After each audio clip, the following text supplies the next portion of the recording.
Bonjour Richard. Bonjour Liselotte et bonjour à tous les auditeurs. Et bonjour à Hervé Juvin. Bonjour à vous. Alors, l'Inde et l'Europe viennent de signer, enfin l'Inde et l'Union européenne viennent de signer un accord gigantesque présenté à grands cris comme étant la mère de tous les accords, l'accord du siècle, etc. Est-ce que cet accord est une chance ou au contraire un danger pour les Européens? C'est ce dont on va discuter avec vous ce matin.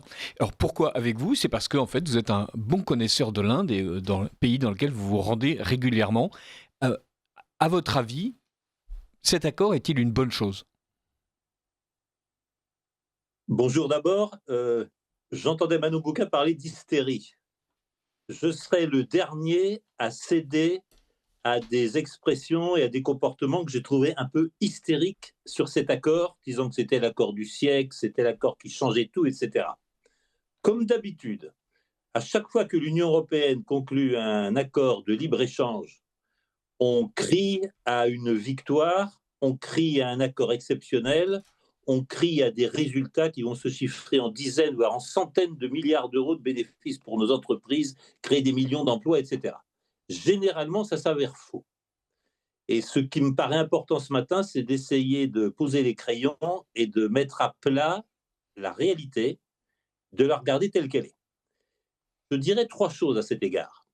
Oui, cet accord est important, et il est d'abord important, on y reviendra, en raison du moment où il se situe, le moment qui suit la guerre tarifaire engagée par Donald Trump et une guerre qui se prolonge. Deuxième chose, il est important parce qu'il faut bien mesurer les masses en présence. L'Inde est le pays le plus peuplé du monde, plus d'1,4 milliard d'habitants. L'Inde est aussi en train de devenir cette année la quatrième économie mondiale et très probablement en 2030 sera la troisième économie mondiale.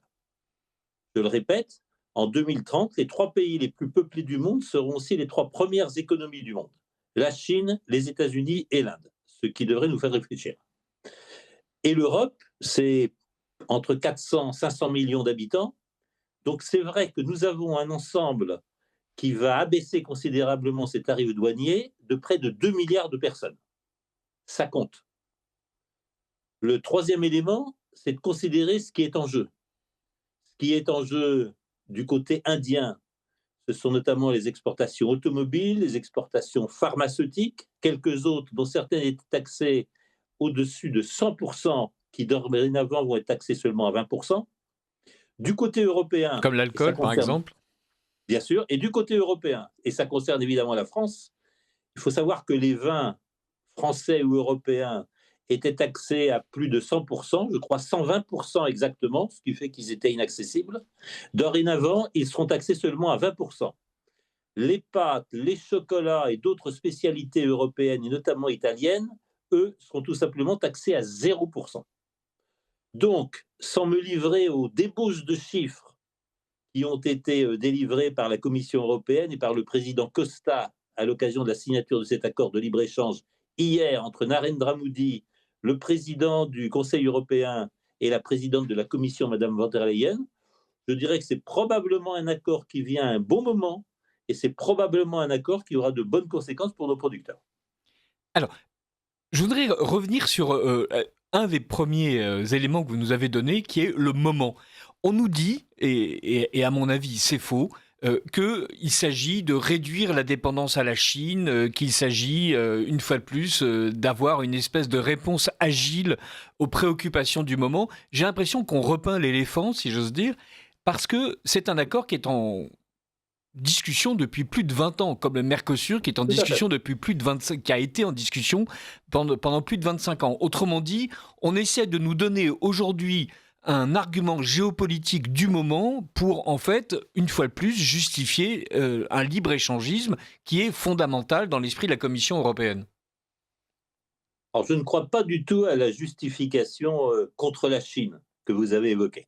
Enfin, Et comme qui est évoqué par tout les à fait, dirigeants européens. Hein. tout C'est pas à ma fait, lubie à moi. tout à fait.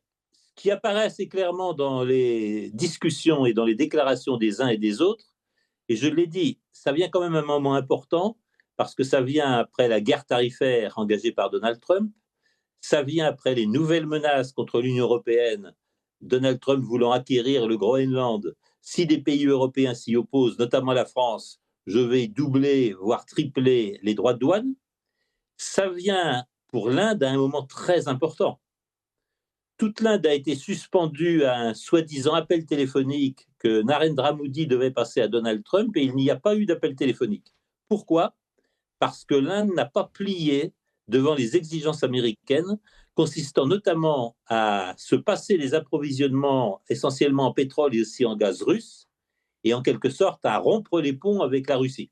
Il faut savoir que même si la France a gagné des contrats significatifs, notamment en vendant des Rafales, l'essentiel de l'armée indienne est encore aujourd'hui équipé d'armes russes et de systèmes d'armement russes. L'Inde n'a pas cédé à la pression américaine. C'est quelque chose de tout à fait important et l'accord de libre-échange qui vient de se passer prend place à la fois dans la recherche par l'Inde d'autres partenaires que les États-Unis, qui avaient cherché à enfermer l'Inde dans une relation bilatérale, évidemment couper l'Inde de toute relation possible avec la Chine, mais surtout de toute relation avec la Russie, puisque vous savez que l'Inde est un acheteur très important de pétrole et que la famille Ambani est l'un des premiers raffineurs mondiaux de pétrole, dont d'ailleurs une partie est revendue à l'Europe. Et puis pour l'Europe, ça vient à un moment aussi où les dirigeants européens l'ont affirmé clairement, ils cherchent à s'affranchir d'une relation trop exclusive et trop dépendante vis-à-vis des États-Unis. Et cet accord avec l'Inde vient, si je puis dire, à un moment stratégique que les deux parties peuvent revendiquer comme, d'une certaine manière, une recherche d'indépendance et, d'une certaine manière, une solution de souveraineté. Alors effectivement, ça tombe au bon moment, mais ce n'était pas du tout l'idée initiale. Dans cet accord, il y a quelque chose qui m'a fasciné, c'est notamment le fait que les produits laitiers, par exemple, et d'une manière générale, beaucoup de produits agricoles en dehors évidemment de tout ce qui est viticulture, donc les vins et les alcools, ces produits laitiers ont été exclus de l'accord par la volonté de l'Inde qui entendait, et je suppose que ça a été une espèce de stupéfaction du côté des négociateurs européens, l'Inde entendait défendre ses propres producteurs et notamment donc ne voulait pas que la concurrence européenne vienne faire pièce aux petits producteurs laitiers Ah, vous avez tout indiens. à fait raison. Il y a plusieurs secteurs que l'Inde défend, si je puis dire, bec et ongle. J'ai été membre de la commission du commerce international du Parlement européen pendant plusieurs années. J'ai travaillé avec celui qui en est encore président, l'Allemand Bert Lange, qui donc a conclu pour le Parlement et discuté cet accord avec l'Inde. Vous avez raison de rappeler que c'est un accord qui a pris plus de 20 ans avant d'être signé. Il n'y avait pas beaucoup d'enthousiasme du côté indien. J'ai eu l'occasion d'en discuter dans le cadre de cette commission et aussi dans des cadres plus privés avec les dirigeants indiens. Ils avaient trois préoccupations majeures. Une préoccupation, c'est effectivement de préserver leur population agricole, dont une partie significative dépend du commerce du lait. Et le commerce du lait, vous le savez, il est associé à la vache. La vache en Inde est sacrée. On ne mange pas de viande de bœuf. On n'a pas de boucherie bovine. Et donc, la population rurale qu'il faut stabiliser pour éviter l'exode massif dans les grandes villes et le déport de toute la population rurale vers les agglomérations indiennes, ça veut dire que le gouvernement indien protège ce que l'on appellera la petite agriculture, l'agriculture de proximité, la paix du village indien. Le deuxième souci du gouvernement indien, c'est de protéger son système de distribution. Partout où vous allez en Inde, dans les grandes villes comme dans les petites villes, vous avez un nombre absolument incalculable de petits commerçants, de gens qui vivent en vendant ce qui nous semblerait misérable, mais ça leur assure de quoi vivre. Et donc l'Inde est assez protectrice de son système de distribution. On peut le juger archaïque, mais il fournit de quoi vivre à des centaines de millions d'Indiens et le gouvernement est assez attentif à le protéger.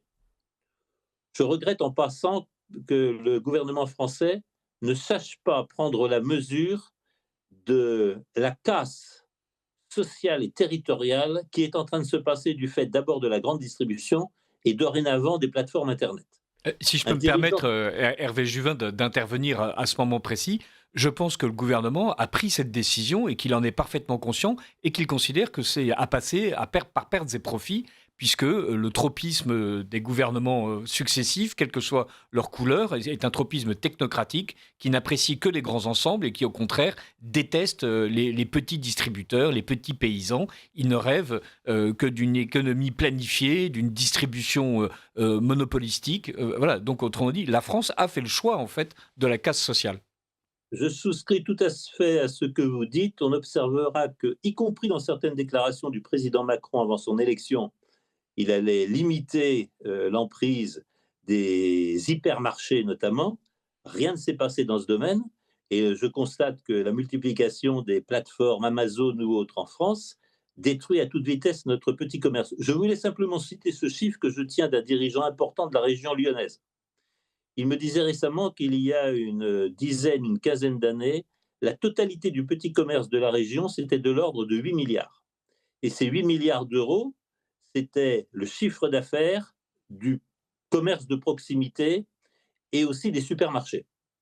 Dorénavant, il estime que dans la région lyonnaise, depuis l'installation d'une plateforme considérable du groupe Amazon, le chiffre n'a pas beaucoup augmenté, il est toujours de l'ordre de 8 milliards d'euros pour le commerce de la région lyonnaise. Simplement, la plateforme Amazon et quelques autres, ça a pris plus de 5 milliards de ce commerce. Il me donnait le tableau désolant de zones et dans la banlieue de Lyon et dans les petites communes environnantes où les rues sont désertes, où les rideaux sont tirés parce que tous les commerces sont à vendre ou tous les commerces sont fermés. Est-ce que c'est la France que nous voulons? Et là, je parle évidemment aux localistes, certainement pas. Et je salue la préoccupation d'aménagement du territoire, d'aménagement territorial, un mot bien oublié dans les discours politiques en France du gouvernement indien.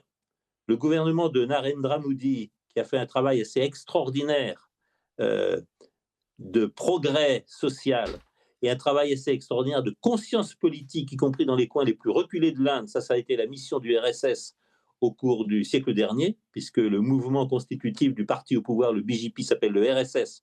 Il vient de fêter son siècle d'existence. Eh bien, ils ont fait un travail remarquable de stabilisation sociale et de pérennité de la société hindoue.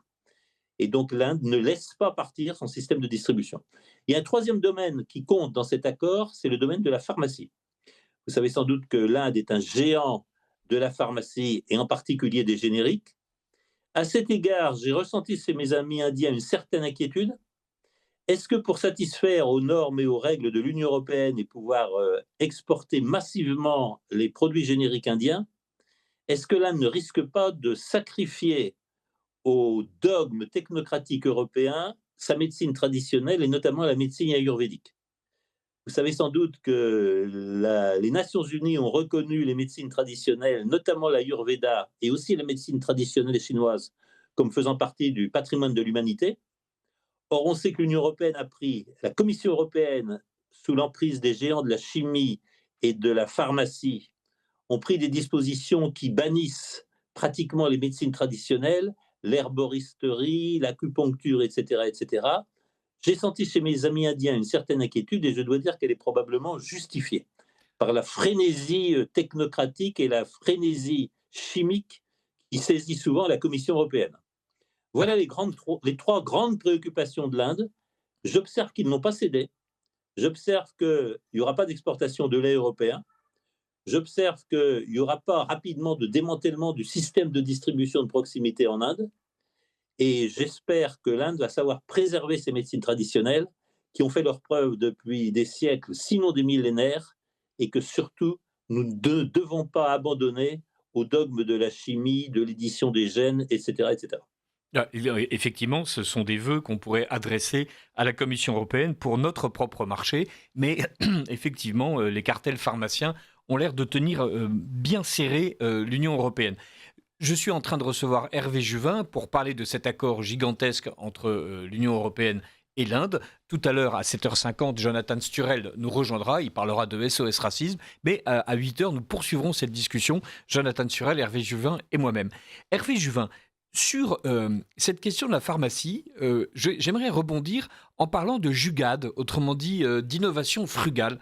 Il y a quelque chose de fascinant en Inde, c'est la manière dont, n'ayant pas forcément les finances, n'ayant pas forcément les technologies, n'ayant pas forcément les infrastructures technologiques et universitaires, On a développé un mode d'innovation où il s'agissait non pas de consacrer des dizaines de milliards au développement de certaines molécules, mais au contraire, ou de certains projets aéronautiques ou même de projets spatiaux, au contraire d'essayer d'aller à la solution la plus simple, la plus bricolée, pourrait-on dire, mais ce serait un peu méprisant. En fait, avec une capacité à aller chercher la solution la plus chère, la moins chère et la plus astucieuse. Euh, où en est cet état d'esprit Jugad, donc d'innovation frugale en Inde, et notamment justement dans le secteur de la pharmacie. Ce n'est pas pour rien que l'Inde est le champion des génériques, puisqu'il s'agit en fait de dupliquer des molécules déjà inventées, mais on en parlait hier avec le professeur Raoult, il y a aussi par exemple la capacité à regarder les molécules déjà validées par l'ensemble de la communauté pharmaceutique internationale et à vérifier que ces molécules qu'on ne redéveloppe pas ne sont pas capables de soigner en fait une maladie dont on ignorait qu'elle était effectivement sensible à cette molécule-là. Est-ce que vous pouvez nous parler de ce type d'innovation indien? Je me permets d'évoquer un souvenir personnel dans ma vie de conseiller d'entreprise. Il y a déjà quelques années, j'avais été consulté par un grand groupe industriel français dont les laboratoires de recherche étaient tous concentrés en France. Et ils m'avaient demandé s'ils avaient à créer un laboratoire de recherche pour essayer de disrupter, de trouver quelque chose de totalement différent, où est-ce qu'ils devraient le placer. Je pense qu'à l'époque, leurs interrogations, c'était plutôt du côté des États-Unis ou du côté de la Chine. Et ma réponse a été à peu près sans équivoque après une petite étude. Si vous essayez de changer complètement vos manières de faire, si vous essayez de changer complètement la manière dont vos produits s'inscrivent dans le monde réel, allez en Inde. Tout simplement parce qu'en Inde, vous trouverez des gens, je vais le dire comme ça, dont le logiciel est différent. Et je leur avais exposé, parce que l'Inde est un pays où j'ai eu la chance d'aller très fréquemment, il faut se représenter qu'un enfant hindou grandit depuis son enfance au milieu de milliers de dieux, de divinités, de représentations diverses, qui sont à peu près aussi réelles pour lui que le monde réel. Il faut se représenter que l'écart que nous vivons, nous, entre ce que nous appelons le monde réel, tangible, et le monde virtuel, il n'existe pas au même degré pour un enfant hindou. C'est la raison pour laquelle j'avais conseillé à ce groupe industriel français qui a suivi mes conclusions de créer son premier laboratoire de recherche hors de France, en Inde. Il l'a fait, je crois qu'il s'en est bien trouvé. Si je généralise un peu cette réflexion, je dirais que c'est une des grandes inconnues de la décennie qui vient. Si vous en parlez à des interlocuteurs américains ou des interlocuteurs chinois, les uns et les autres pris dans le même schéma rationnel et je dirais rationaliste, ils vous diront que l'Inde est désespérante parce que l'Inde ne suit pas les schémas tout tracés. Et ils vous diront qu'à partir du moment où l'Inde ne rentre pas dans ces schémas technocratiques, les schémas des cabinets de conseil, les schémas des auditeurs, etc., l'Inde n'arrivera jamais à accélérer son développement. Bah, d'abord, c'est faux parce que l'Inde, de tous les grands pays, est celui qui, aujourd'hui, et de manière maintenant constante, a la croissance la plus élevée. On annonce une croissance supérieure à 7% pour 2026. Je crois que la croissance indienne est établie à 6,5 en 2025. Ça nous ferait rêver. Et il faut quand même penser à ce que devient une population d'1,5 milliard d'habitants quand elle croît à plus de 7% par an. C'est absolument considérable. En pas beaucoup d'années, son économie va doubler. Donc l'Inde réussit à croître. Et l'Inde réussit à croître en déjouant les pronostics et un peu hors des sentiers battus. L'Inde, comme vous l'avez très justement suggéré, saute des étapes. Il se trouve que j'appartiens à un conseil d'administration à Bangalore. J'ai été frappé de constater il y a déjà un certain nombre d'années, avec notamment la grande entreprise allemande Siemens, qu'on trouvait autour de Bangalore, dans des zones où il n'y a pas de câble électrique, dans des zones où apparemment on est loin du monde, on trouvait des gens qui opéraient pour les back-office de Bangalore, tout simplement parce qu'ils avaient développé le sans-fil. Ils ont fait l'économie de nos pylônes, de nos câbles électriques, etc. Et ça, c'est un saut quantitatif et c'est aussi un saut qualitatif qui explique qu'une bonne partie de la population indienne, y compris dans les coins les plus reculés, a des smartphones, est connectée, voire pour certains travaillent pour l'intelligence artificielle. Je pense que l'Inde sera un géant de l'intelligence artificielle dans les années à venir. Ça explique d'ailleurs un certain nombre de manœuvres américaines, notamment pour couper l'Inde de la Chine et couper l'Inde du continent eurasiatique dans ce domaine. On pourra peut-être y revenir. Mais je partage totalement ce que vous dites. L'Inde avance sur des voies qui ne sont pas celles qui lui sont tracées. L'Inde suit sa propre voie, maintient sa propre personnalité. Ce sont les mots du ministre des Affaires étrangères, M. Jaishankar, le multi-alignement. On est aligné sur personne. Nous essayons de prendre auprès de chaque puissance mondiale et dans chaque modèle ce qui est bon pour nous. La majorité des Indiens considèrent que l'accord de libre-échange avec l'Union européenne va être bon pour eux. Et à certains égards, je pourrais souhaiter que cette politique de multi-alignement, la France ou l'Union européenne puissent avoir la même, parce que très clairement, nous souffrons de la colonisation numérique américaine, nous souffrons d'une alliance qui nous étouffe, notamment dans le domaine de l'armement. Et je souhaiterais vivement que l'Union européenne puisse regagner cette indépendance du multi-alignement qui fait qu'on ne porte pas de jugement sur les autres, on essaye de juger simplement selon son propre intérêt et selon notre intérêt national. Et nous en parlions hier matin justement avec Max Arouane-Gastineau dans la matinale sur la position du Canada et évidemment la comparaison avec la France et l'Union européenne était cruelle. Dans les éléments de langage aimablement fournis par la Commission européenne, on explique que l'Inde a un cruel besoin d'accélérer sa modernisation et de créer des millions d'emplois pour sa population, et donc que l'Europe est une source indispensable de technologie et d'investissement. Je dis que ce sont des éléments de langage parce que j'ai retrouvé cette phrase-là dans plusieurs articles, donc je me suis dit qu'à un moment donné, quelqu'un avait recopié le dossier de presse. Mais par exemple, si on regarde du côté de l'industrie aéronautique française, eh bien, on n'explique pas du tout la même chose. On risque de se faire rattraper par la patrouille, comme avec la Chine, dit l'un des dirigeants d'une filière aéronautique française. Il faut travailler avec les industriels indiens. Attention à ne pas se faire dépasser. Au contraire, voilà, les industriels indiens commencent à cibler les sous-traitants de la filière aéronautique française. Donc, on nous présente les Indiens comme étant sous-développés avec des technologies qui ne sont pas capables de rivaliser. En fait, pas du tout.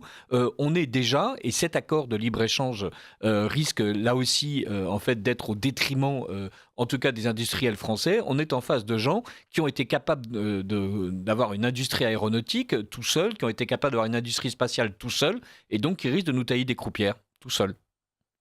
Ah oui, les succès de l'industrie spatiale sont au cœur de la fierté technologique indienne aujourd'hui, célébrée par toute la population, par Narendra Modi lui-même, etc., etc. Vous avez totalement raison. J'ai eu l'occasion d'approcher de près l'industrie nucléaire française et auprès d'une dirigeante chinoise tout récemment, j'entendais confirmer ce que tous les dirigeants d'EDF pourront vous dire. Il y a 40 ans, quand une mission française se rendait en Chine, ils apprenaient de nous, ils essayaient de tout savoir parce que la France était un des pays dans le monde qui savait construire des centrales nucléaires et qui avait une avance reconnue dans le domaine civil et aussi militaire d'ailleurs par rapport à la Chine. Dorénavant, quand une mission d'électriciens français et de nucléaire français sera en Chine, c'est pour apprendre. Rappelons quand même que la Chine aura plus de 100 centrales nucléaires dans quelques années. Et rappelons que la Chine est aujourd'hui probablement capable de terminer la construction d'une centrale nucléaire dans des délais au moins 3 fois inférieurs à ceux de la France et plus de 2 fois inférieurs à ceux des États-Unis. À ceux de la France aujourd'hui, mais pas du tout à ceux de la France au moment où on avait lancé la construction de nos parcs. Exactement. On a eu une perte de compétences, une perte d'efficacité industrielle absolument sidérante. Merci au vert allemand sur ce sujet. C'est probablement la même chose dans un certain nombre de domaines par rapport aux États-Unis. La grande bataille qui se profile, et je n'en vois pas grand-chose dans cet accord de libre-échange, mais il va m'aider à répondre plus pleinement à votre question. Vous savez que les modèles d'intelligence artificielle sont basés sur l'apprentissage. Et cet apprentissage a notamment lieu à partir des requêtes. En clair, vous avez 1 milliard de requêtes, c'est très bien, votre IA va progresser.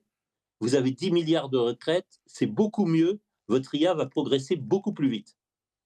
Et je tiens pour certain qu'à un moment où un début de coopération a eu lieu entre des opérateurs d'intelligence artificielle chinois, et notamment DeepSeek,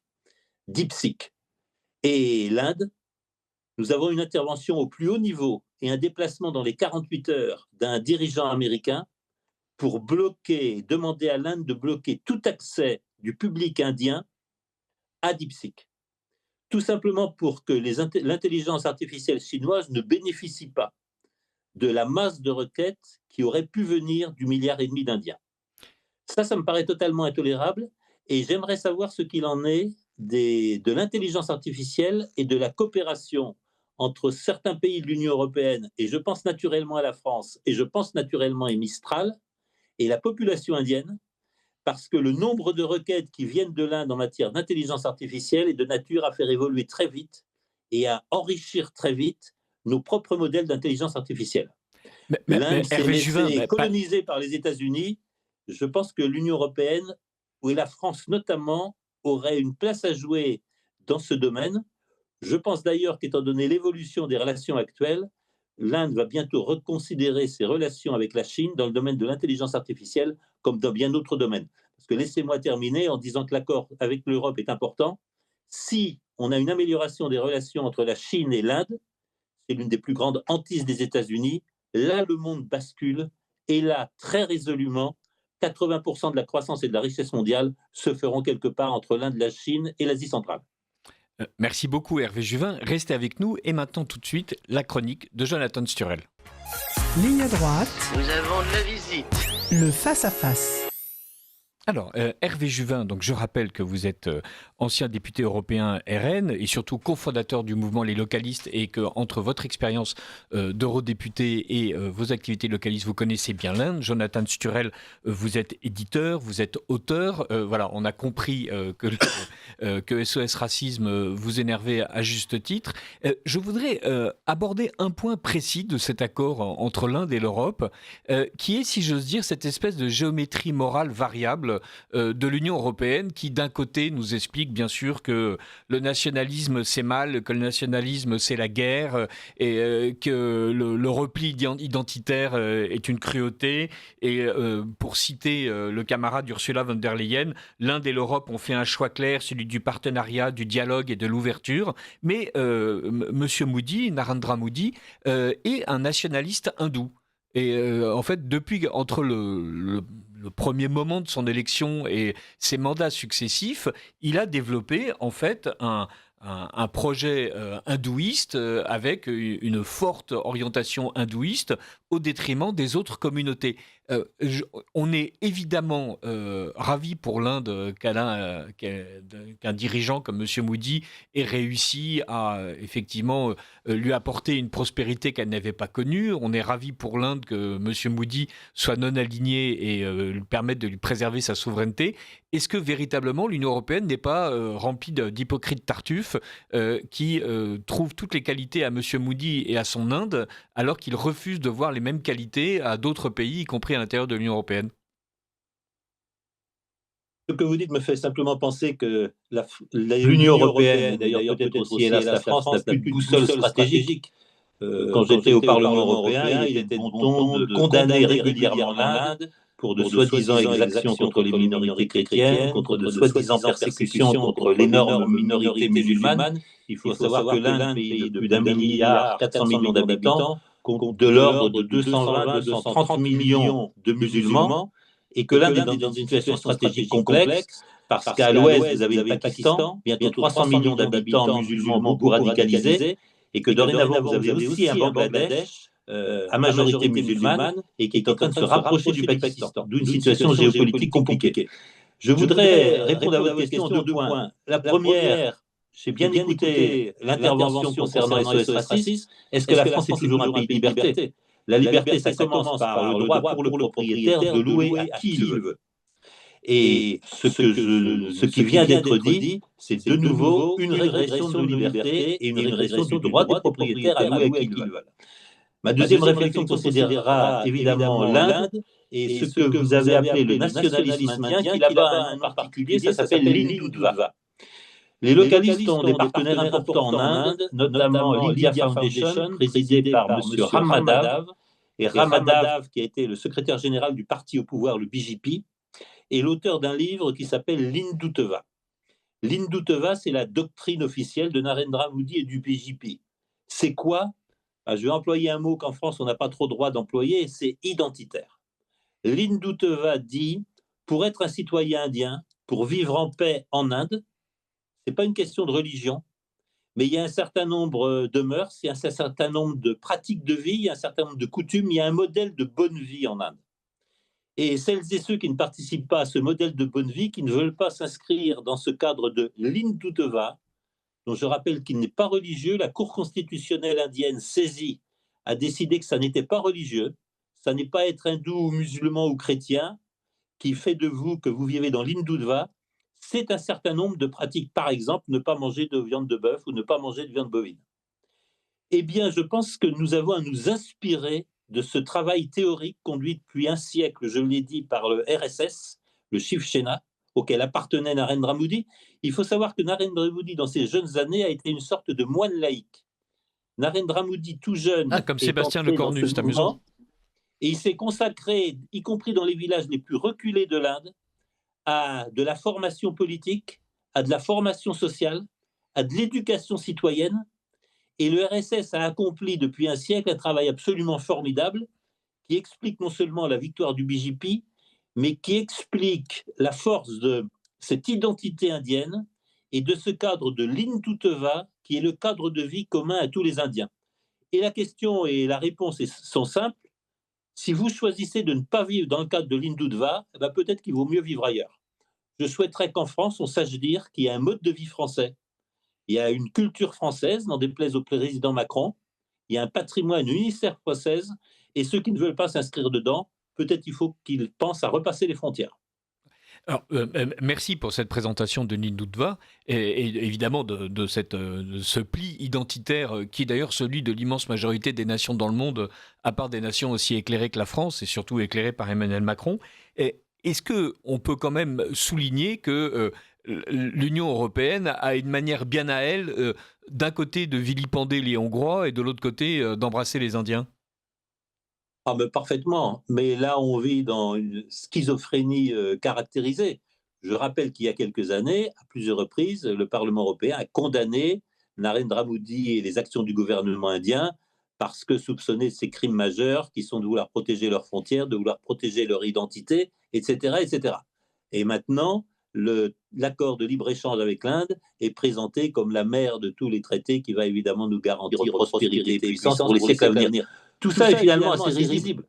Tout ça est finalement assez risible, mais, et je pourrais y revenir, je pense que nous avons à apprendre d'eux. C'est probablement le grand changement géopolitique actuel.